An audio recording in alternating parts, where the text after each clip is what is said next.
why the American dream is unaffordable.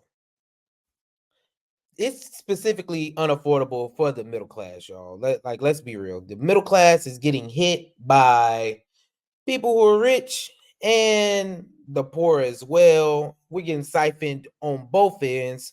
So yeah, the American dream is just unaffordable for the middle class.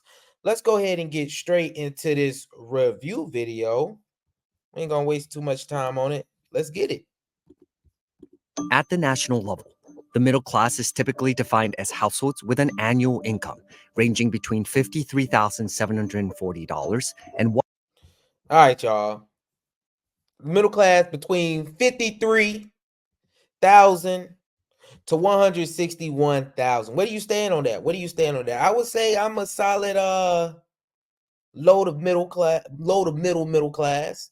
I'm a solid low to middle class. That's where I stand. So I'm close to that middle point. You know, and that's not too much of a fun position to be in. That's just how I feel. Let's continue the video though. $161,220. But middle-class Americans like Kyle Connolly from Pensacola, Florida, says life has quickly grown unaffordable. Financially, things have definitely been a struggle for me. I don't know how, but every single month I somehow managed to get by. And I'm left with, maybe this past month, I was left with $125 in my checking account, and that's it. As of June 2024, 65% of middle-class Americans said they were struggling financially and don't expect their situation to improve for the rest of their lives. It's a part of the income distribution that has felt a lot of pain in the wake of the pandemic. And it wasn't something that just economists were tracking. It was something that was really felt on the household level. You know, people felt it in their grocery bills. People felt it at the gas pump. In their own neighborhoods and in their own lives, they have their own expectations for what they can do, where they can go, where they can eat, where they can live. And to the degree that they're facing those pressures on an individual basis, it really is causing quite a bit of an alarm. 75% of middle-income families say they are actively cutting back on non-essential expenses, with 73% finding it difficult to save for the future. I have had to reduce all non-essential spending. I have gotten one haircut because it just got out of control, and that's it. That's all that I can afford. We can do so much better. To all of you watching, we can get back to an America that's affordable again. There's a strong role for policy in affecting the prices of all of these essential goods, from housing to childcare to healthcare expenses. I think there's a lot of scope to have government programs that help the middle class quite a bit more. So how has the middle class life become so unaffordable for Americans? How has the middle class? It's just unaffordable for the middle class. Let's be real. Everything that they named in that intro just hits you across the head with all that. Housing, people who got kids, people who have medical debt, the policies taxing us more. I don't think there's a lot of policies made for middle class people per se. Let's be real. Middle class people, there's not a lot of policies made for that. So yeah, middle class America it's a tough spot to be in right now. I feel like it's a very tough spot to be in with housing prices. Can't afford. Childcare, we can't afford.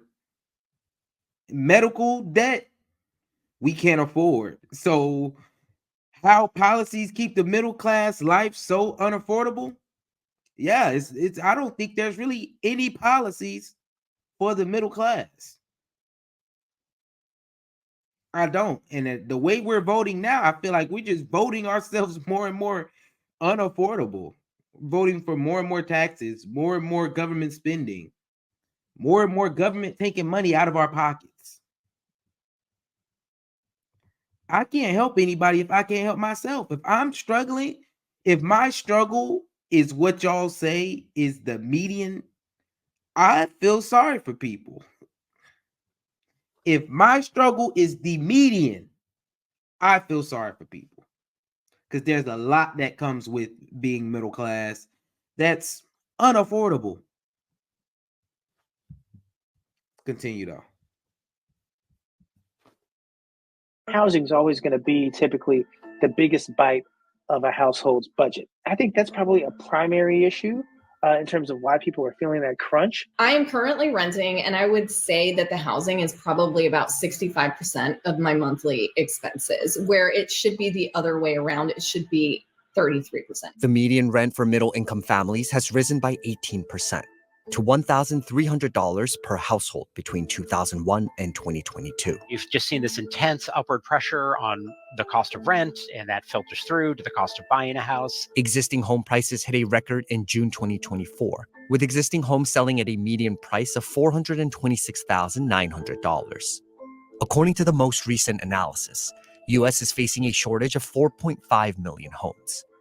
In 2022, families in the U.S. increased by 1.8 million, but only 1.4 million housing units were built to meet the demand. We've got lots of families who are trying to form, people leave college, they leave their parents' house, they want to buy their own house, and we just haven't seen housing construction. If you don't build more housing, then housing becomes more expensive. And that's exactly what's happening in a lot of coastal cities and increasingly more and more cities across the United States, that it becomes very unaffordable to buy a house. What it amounts to are state and local policies that have really operated over the course of several decades to restrict housing supply. It's the old story that people in single-family homes in desirable neighborhoods really push back against efforts to build more housing in those neighborhoods. They complain about the parking. They complain about pressure on infrastructure. Experts say policy intervention is essential to tackling the affordability crisis. There's an opportunity today to rethink how the federal government interacts with housing markets. We already see this in markets like healthcare in the United States. It's not a purely privatized market. There is a government role, both in terms of investments and also just in terms of thinking about how we organize policies. We don't need to build public housing in the suburbs, but we do need to build more densely near the city center, allow for duplexes and triplexes, at least some amount of light touch density that allows more people to live near where their jobs are, and it brings down rents and home prices a bit, even if that's going to not be as good for existing homeowners. Y'all know that thing that he just said there. I don't want to say America is heading towards European. That's what a lot of this stuff to me just seems like. I do stay in the city center right now. There are houses, but there are also a lot of apartment buildings, like a lot, maybe not even apartment buildings, but shared community buildings, as in they own that apartment. They're not renting the apartment. They own the apartment, but they don't have a standalone house anymore. That's what I see with housing. That's where I see things going. And he said it in the end. He said we need more congestion around the city center to make housing more affordable. Everybody having their own house, obviously, it's not affordable for people anymore. It's not. And as a middle-class person, like I said, it's a lot of sacrifices that you have to make. If 65% of your whole income is just on renting, oh gosh. That's not even your mortgage. Which means if you're renting at 65%, your mortgage is usually a little bit more expensive than that. It's usually going to be more expensive than that. So that person would be at least a 70. That's no way. No way. Housing has become unaffordable. As people leave college, as people, they're ready to leave home, they're coming into their adult selves. They want freedom from home. That's unaffordable. You can't do that. Can't do that these days unless you want to pay 60%. Like I said, I'm blessed enough. I say blessed enough. But the reality is I make a choice to stay at home for the fact that I know that I don't want to spend 60% of my income on a spot to live. I don't. And that's what a lot of middle-class Americans are facing right now. They're making the choice to spend 60% because they don't want to stay at home, because they don't want roommates, because they don't want to have shared living spaces. You know, I don't blame anyone for wanting to have their freedom or not wanting to live in like an apartment style thing, a duplex, being right next to somebody. Everybody wants their own home. They want their own yard. They want their own backyard. They want the American dream when it comes to housing. But that's just not affordable these days, guys. Especially being a middle class person. I couldn't dare think about the things I would have to sacrifice if I wasn't staying at home. Be a lot of things I have to sacrifice, a lot. And like I said, that having a home per se is just not the most important. I'm cool with being roommates with my brother, staying at home for the fact of the things that I get from it. For some people, though, that's just not. They don't weigh those things the same. I'm a avid believer in, hey, we got to cut down these prices somewhere. We need to stay with somebody in our younger age, in our younger years, while we're 25 to 30. Let's actually create ways that we can save money so that we can put it towards these things. But a lot of us were shooting ourselves in the foot from the jump. I think jumping off a ledge too early. I do think a lot of us are jumping off the ledge too early, and we're not able to afford these things. There's no way I would want to spend 65% of my check on a home. Now, that's living paycheck to paycheck for sure. And renting at that, I would be pissed. I'm telling you, I would be pissed. Right now, I'm at about 25, I would say 25%, which is very healthy to me. I feel like it's very healthy. It allows me to invest in other things. It allows me to travel. It allows me to be able to afford, okay, I'll go and do a little splurge here on my car. Very heavily, I need to be saving a lot of money on the side as well. You know, housing just it is very unaffordable, and I see America moving towards the European build style. Yeah, people will still have homes. They will be very expensive, but most people will be living in communal spaces. That's how you get affordable housing these days. It's going to be a lot of choices we're going to have to make, y'all. Some of them won't be what everybody wants. Let's be real.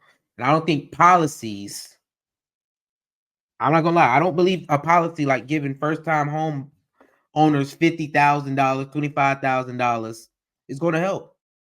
Because if I was selling my house, I would just raise the price $25,000 extra dollars because everyone has it. A lot more people have that. That's what I see.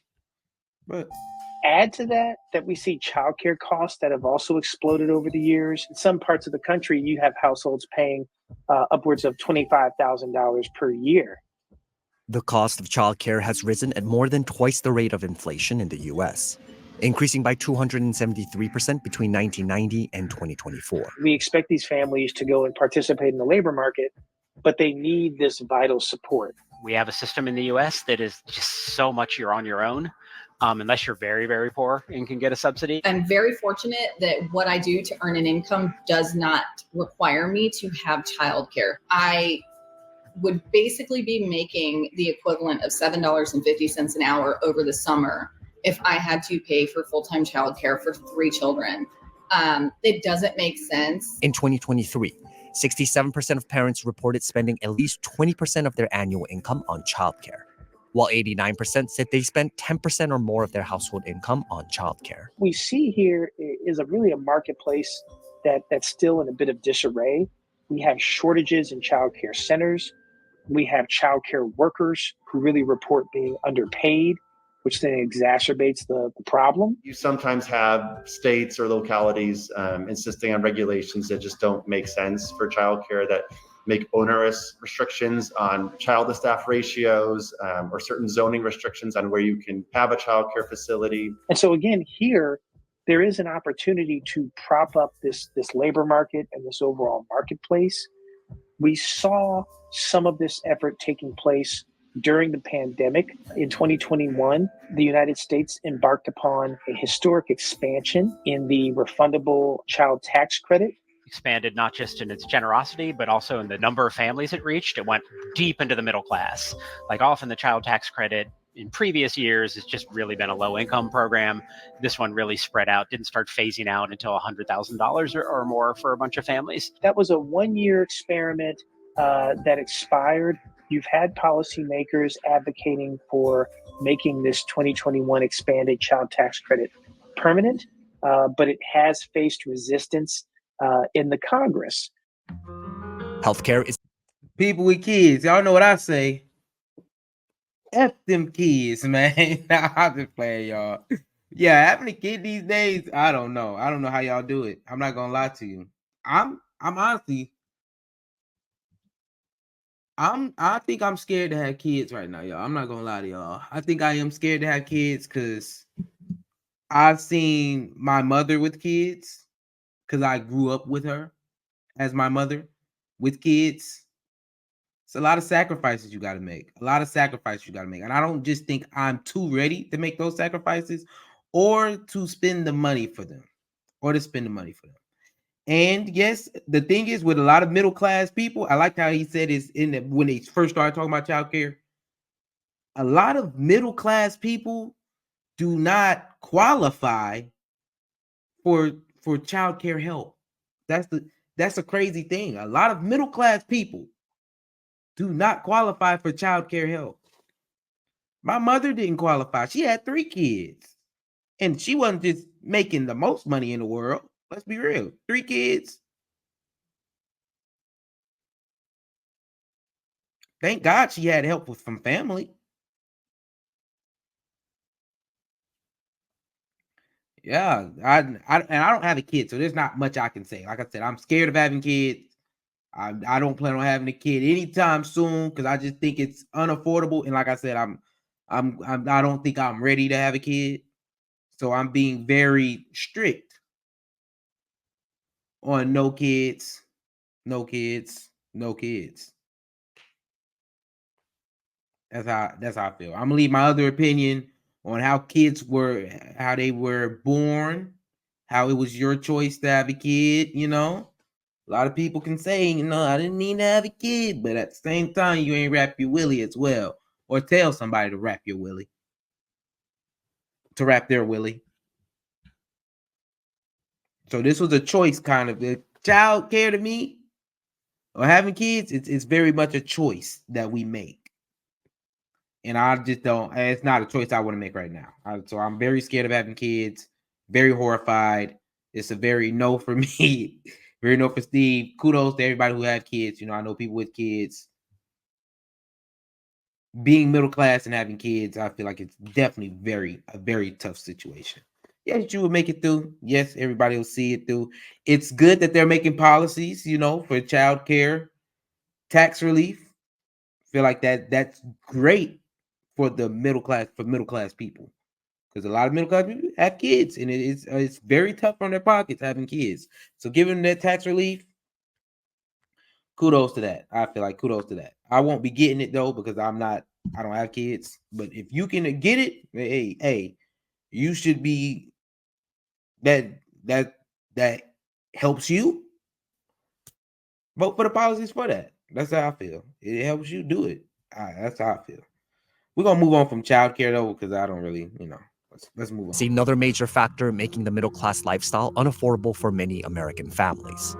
In 2021, about 12.4 million middle class families had unpaid medical bills, the highest among all other income groups. Healthcare expenses weigh heavily on me because I don't have health insurance personally. My children do, but I don't. Every time I sit down to go ahead and look for a health plan that would make sense, I get discouraged because what I can afford has like a $15,000 deductible, but I'm giving them $600 a month. It's pretty well known by now that if you compare the U.S. to almost any other advanced country, we spend a ton more on healthcare, and we do not get better health outcomes.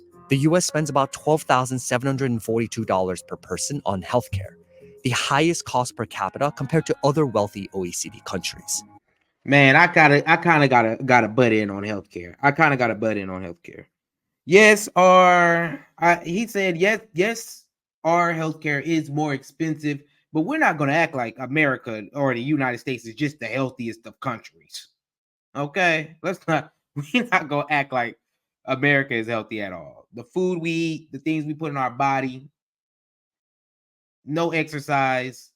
Let's be real. America's not the healthiest country neither. So healthcare spending per capita with a country who doesn't outlaw any of the preservatives that's in the food, any of the dyes that's in the food. There are chemicals in American food that are outlawed everywhere else in the world except for the United States. So we're not gonna act like America's just we're the healthiest and our health care is still expensive. No, we are very unhealthy and our healthcare prices are going through the roof because of that. I feel like I'm a proponent, healthcare it could be cheaper. Yes, it could be so that more Americans can afford it. I'll continue on that later. I just don't like the way they spinning this kind of like we're healthy. And out of all these places I see Switzerland, Germany, Netherlands, Sweden, Belgium, France, average, Canada, Australia. I think that the United States is the most unhealthy in the foods we eat, in the exercise that we get. So I mean, yeah, healthcare could be a little bit more cheaper. Yes, it could be more affordable for more Americans. But our health cost, the amount that the health problems we're gonna have are definitely going to be higher than a lot of these other places as well.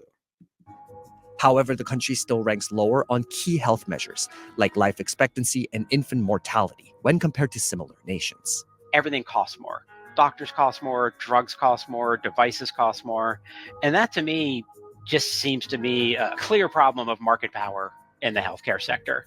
And so you've got pharmaceutical companies that unambiguously have market power. That's what patents are. And unlike other countries that really try to leverage some kind of monopsony power against pharmaceutical companies to sort of countervail their monopoly power, we don't do that much in the US. Besides drugs, you've got growing consolidation in sort of hospitals and specialty providers. A study by Harvard University discovered that hospital prices in markets with a monopoly are 15% higher in areas with 4 or more hospitals. And research from UCLA revealed that monopoly protection increased consumer costs by $52.6 billion across a sample of 355 brand name drugs.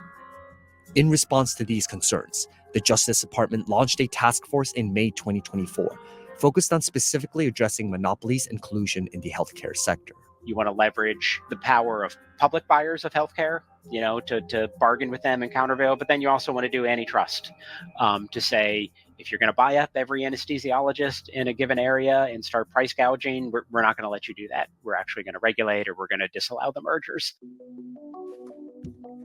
Ooh, healthcare. My fix to healthcare would be middle class raise taxes like they do in Europe and give everybody free healthcare. I think that's a very tough conversation to have because middle class people do not want our taxes raised. But if we want cheaper healthcare, I honestly, the only fix that I know is to raise taxes and give everybody universal free healthcare. That's the only fix I honestly know. Unless the government wants to come in and unincentivize people to fix things. That's what I feel like. That's my biggest con fix. If y'all want to know my biggest opinion fix, is to stay out of the hospital by trying to be as healthy as possible. Because a lot of these hospitals, they're not really trying to cure the problem. They want to ease the problem on you, They don't want to fix the problem. They don't want you to not have diabetes. They want to give you insulin to help you fight diabetes. You feel me? If you understand what I'm trying to go here. They want you to have diabetes so that you can pay for the insulin to fight the symptoms of having diabetes. That's how I feel. That's literally how I feel about the healthcare system. I feel like the whole healthcare system is a scam. I haven't been to the doctor in some years, y'all. I think I need to get a checkup. I ain't gonna lie to you. I think I need a checkup. And if they tell me I got something crazy, I'm gonna tell them, man, get out of my face. Y'all just want me to spend some more extra money. Because I'm not gonna lie, healthcare is not affordable for the middle class. It's not. Some of them bills I be seeing racked up, it's a blessing that I have the health that I have now. And I'm gonna try to keep it. I'm gonna make some choices to keep it. Now, like I told you, I've been in my winter arc. Y'all seen that video? I've been in my winter arc. I've been working out. I've been eating less junk. Throughout the week, I don't eat sweets like that. Not even like that. I say no sweets during the week. On the weekend, I can dibble and dabble a little bit. I think the best way for is to be healthy. Be healthy. And try to fix some of try to actually cure stuff instead of just trying to dampen the symptoms that we're gonna have. Yeah, the whole American healthcare system, scam.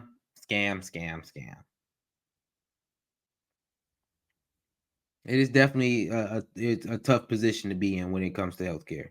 I told y'all my fix for healthcare is literally, I'm telling y'all, raise taxes on the middle class, because that's who the taxes are going to have to be raised on. Let's be real. The middle class is going to have to get their taxes raised. And then affordable health care for all.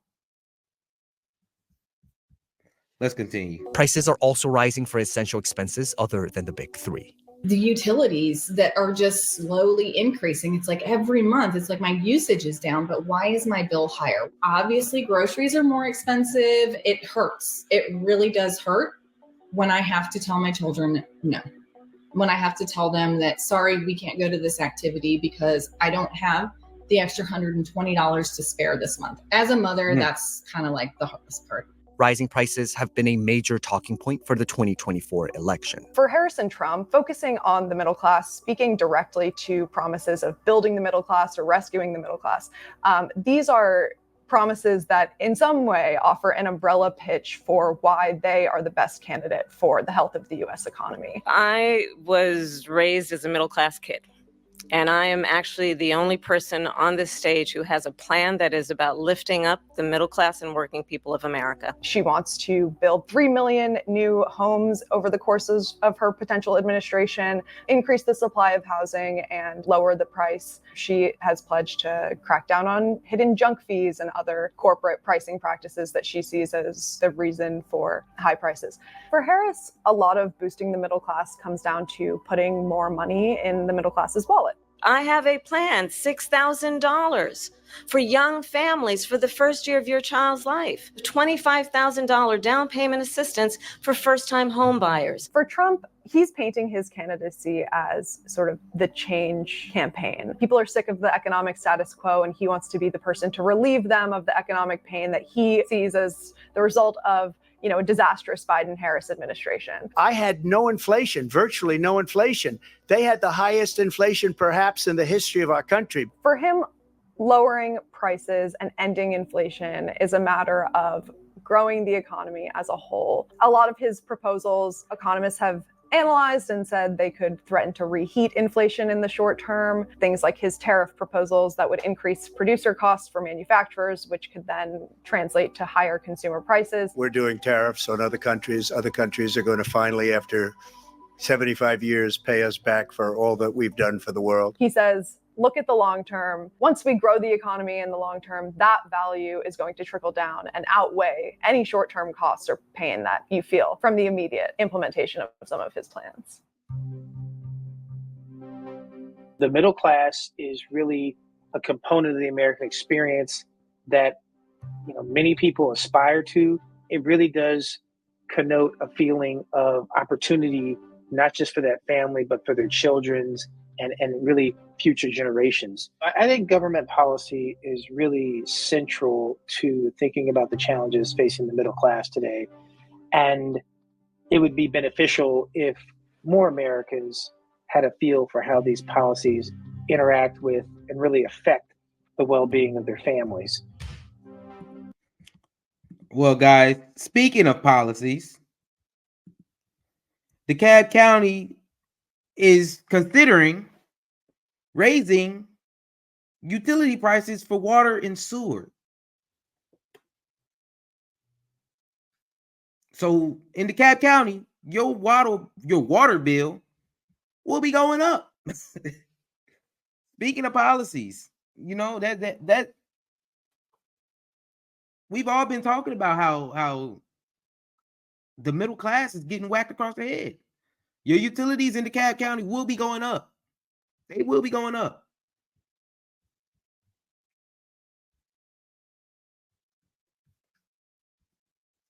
The middle class, I don't want to be in the middle class no more, y'all. Middle class is the only place where you get whacked in the head from two sides. You get whacked in the head from the rich talking about some our taxes came up, so we gonna charge y'all more. You get whacked in the head by the poor. We need more stuff, taxes, so y'all need to pay more taxes. The middle is the only place where you're getting squeezed by both sides.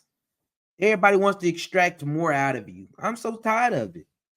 Y'all look at this. Look at this. What's gonna happen in DeKalb County? Commissioners will vote next month on that price hike. This could hit a lot of people really hard, Joshua. Yeah, it could. You know, DeKalb County has only raised its water and sewage rates once, grand total of one time in the last decade. That could soon change here in the coming weeks as the commissioners could vote to raise that rate about 19% over the next 3 years. DeKalb County has had its share of water issues with its aging pipes. We have an aging system that had been neglected for many, many decades. And DeKalb County CEO Michael Thurman wants to make sure the flow of water stays strong inside those pipes. We are at a critical juncture where we must make these investments. Those investments? An annual 6% sewer and water rate increase every year over the next 3 years, expected to bring in $107 million, which would go to buy over $200 million in bonds to continue the work on the Scott Candler Water Treatment Plant, the county's only source of fresh potable water. Well, y'all see it there. 6% hikes over the next 3 years is what they will be voting on in DeKalb County here soon. So the utility prices will be going up in DeKalb County.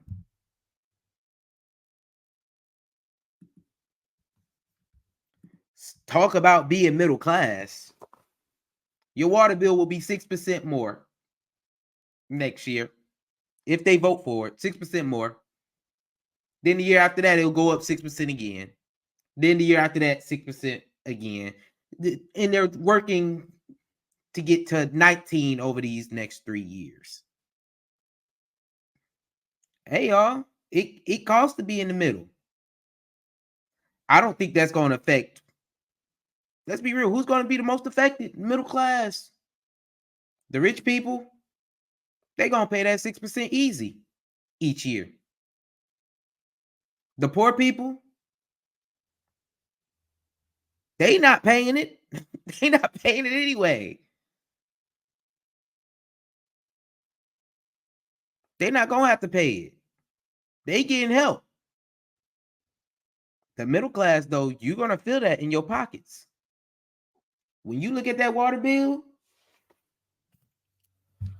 you're going to be like, dang, this time last year, the water bill was only $70.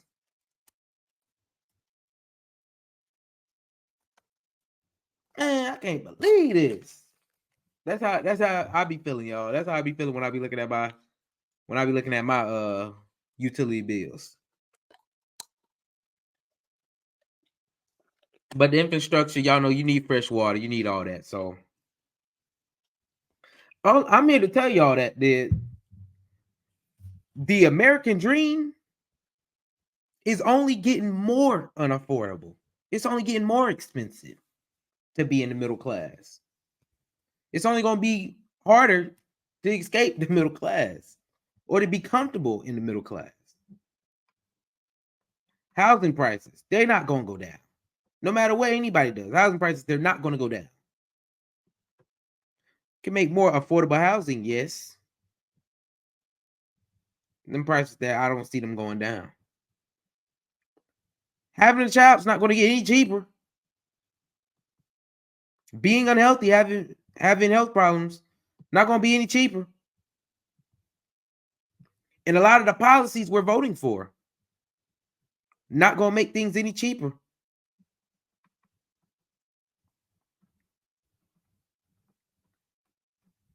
I'm telling you, nothing's going to get any cheaper for the middle class. It's going to be more and more unaffordable. It's going to suck more and more to be middle class. One of the worst things is, I'm telling y'all, you finally start making a little money when you jump from that 10% to that 21%. And you thought you was going to get a big check back at the end of the year. You thought you was going to have some taxes coming in. And then you like, dang, I ain't get nothing back. Nah, buddy. Welcome to the lower middle class. When you about to get knocked across the head from both sides. Hey, shouts out to the American dream though, right? Am I right? Am I right? Shouts out. Hey man, y'all let me know how y'all feel. Make sure y'all like, subscribe, and leave a comment. Let me know how y'all feel about the American dream. And is it unaffordable for most Americans?